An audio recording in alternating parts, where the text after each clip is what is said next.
नमस्कार, मैं एडवोकेट नृपेंद्र सिंह स्वागत करता हूं आपका अपने YouTube चैनल लॉ डोर में। आज इस वीडियो में मैं आपको बताने जा रहा हूं भारतीय दंड संहिता यानी कि आईपीसी, जिसे कि इंडियन पिनल कोड भी कहा जाता है, उसके बारे में। हम आए दिन ये सुनते हैं कि किसी अमुक व्यक्ति को भारतीय दंड संहिता की कुछ धाराओं में गिरफ्तार किया गया या भारतीय दंड संहिता की कुछ धाराओं में या सेक्शंस में सजा हुई। चाहे ये अपराध लूट के हों, डकैती के हों, चोरी के हों या बलात्कार या हत्या के हों या अन्य कोई भी अपराध हो, इन सभी अपराधों में जिसमें कि उसे गिरफ्तार किया जाता है, किसी अपराधी को गिरफ्तार किया जाता है, तो उसे उन अपराधों में दंड देने का कार्य करती है न्यायपालिका या न्यायालय, तथा न्यायालय द्वारा उस अपराधी को यह दंड दिया जाता है भारतीय दंड संहिता में उल्लिखित धाराओं में दिए गए सजा और जुर्माने के प्रावधानों के अनुसार। आज इस वीडियो में मैं आपको भारतीय दंड संहिता यानी कि आईपीसी हमारे देश में कब और कैसे अस्तित्व में आई तथा भारतीय दंड संहिता में कुल कितनी धाराएं हैं, इसके बारे में बताने जा रहा हूं। यह वीडियो लॉ छात्रों तथा प्रतियोगी परीक्षा की तैयारी करने वाले छात्रों के लिए भी महत्वपूर्ण है। तो आगे बढ़ते हैं और जानते हैं भारतीय दंड संहिता यानी कि आईपीसी के बारे में। भारतीय दंड संहिता या आईपीसी अंग्रेजों के समय का और अंग्रेजों का बनाया हुआ एक कानून है, यानी कि जब ब्रिटिशर्स का हिंदुस्तान पर अधिकार था तब उनके द्वारा यह कानून हिंदुस्तान में रहने वाले लोगों के लिए बनाया गया था तथा उनके लिए ही लागू किया गया। सन 1833 में सबसे पहले चार्टर एक्ट आया था। तो इस चार्टर एक्ट के आने के बाद में 1834 में पहला कानून आयोग अस्तित्व में आया, जिसके चेयरमैन थे लॉर्ड मेकाले, और इसी कानून आयोग की सिफारिश पर आईपीसी को बनाया गया था।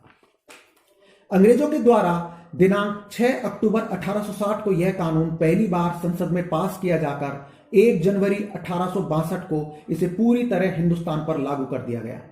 यहां ध्यान देने वाली बात यह भी है कि यह कानून उस समय अंग्रेजों पर भी लागू होता था। देश के आजाद होने के बाद में देश में आईपीसी को अपनाया गया। यह सबसे पुराना कानून है जिसे कि देश के आजाद होने के बाद में अपनाया गया।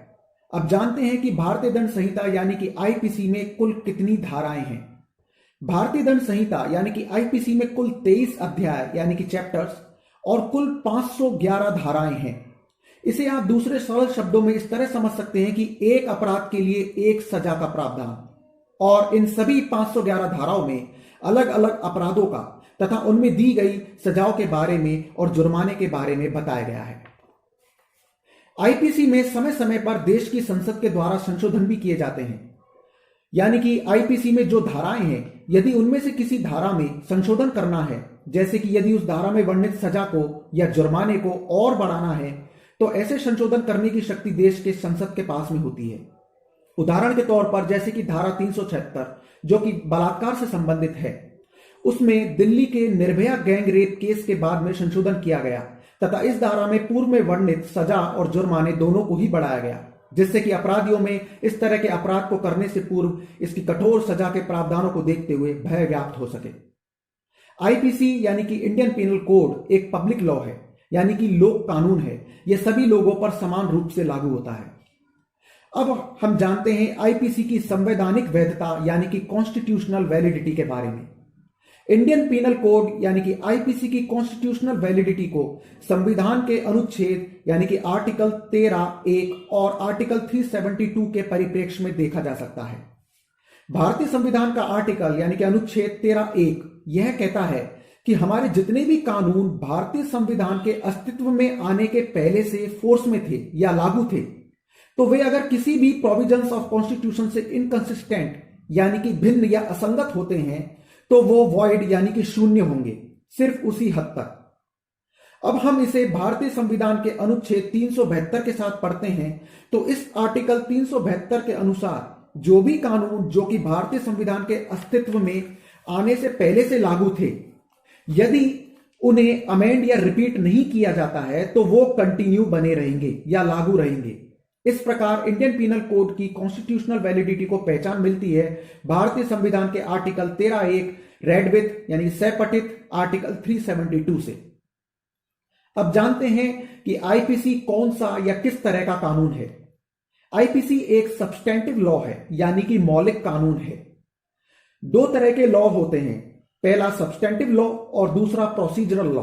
दोनों में फर्क यह होता है कि जो सब्सटेंटिव लॉ होता है वो हमारे राइट या अधिकार क्रिएट करता है, और प्रोसीजरल लॉ को मैं आपको इस उदाहरण से समझाता हूं कि जैसे सब्सटेंटिव लॉ ने यानी कि आईपीसी ने मुझे यह अधिकार दिया है कि मेरे घर में या मेरी प्राइवेट प्रॉपर्टी में कोई भी अनाधिकृत रूप से प्रवेश नहीं कर सकता है, परंतु कोई व्यक्ति यदि मेरे घर में जबरदस्ती घुस जाता है या अनाधिकृत रूप से प्रवेश करता है तो उस स्थिति में यह मेरे अधिकारों का उल्लंघन होगा।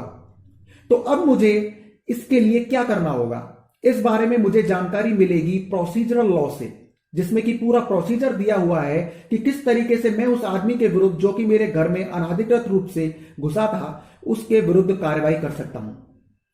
अब हम जानते हैं कि आईपीसी जो कि सब्सटेंटिव लॉ है उसका प्रोसीजरल लॉ कौन सा है। आईपीसी का प्रोसीजरल लॉ है सीआरपीसी यानी कि कोड ऑफ क्रिमिनल प्रोसीजर, जिसे कि दंड प्रक्रिया संहिता के नाम से भी जाना जाता है, क्योंकि आईपीसी की धारा 4 सब सेक्शन 1 में यह दिया गया है कि आईपीसी में उल्लिखित सभी अपराधों की जांच, इन्वेस्टिगेशन या ट्रायल सीआरपीसी में दिए गए प्रावधानों और धाराओं के अनुसार की जाएगी। यानी कि इन सभी बातों से स्पष्ट है कि यदि मेरे घर में जो व्यक्ति अनाधिकृत रूप से घुसा था तो मैं उसके विरुद्ध जो कार्रवाई करूंगा वह कार्रवाई में सीआरपीसी में दिए गए प्रावधानों के अनुसार ही करूंगा। तो यह थी जानकारी आईपीसी के बारे में कि यह कब और कैसे लागू हुआ, इसमें कुल कितनी धाराएं हैं तथा साथ ही इसका प्रोसीजरल लॉ क्या है। यह जानकारी आपको कैसी लगी मुझे कमेंट बॉक्स में लिखकर जरूर बताएं तथा साथ ही मेरे चैनल को भी सब्सक्राइब करें, जिससे कि मेरे अपकमिंग वीडियोस के बारे में भी आप जानकारी प्राप्त कर पाएंगे तथा साथ ही इस वीडियो को भी शेयर और लाइक जरूर करें, जिससे कि किसी अन्य तक भी पहुंचे और वह भी इस जानकारी से लाभान्वित हो सके। तो मिलते हैं एक और नई कानूनी जानकारी के साथ अगले वीडियो में। नमस्कार।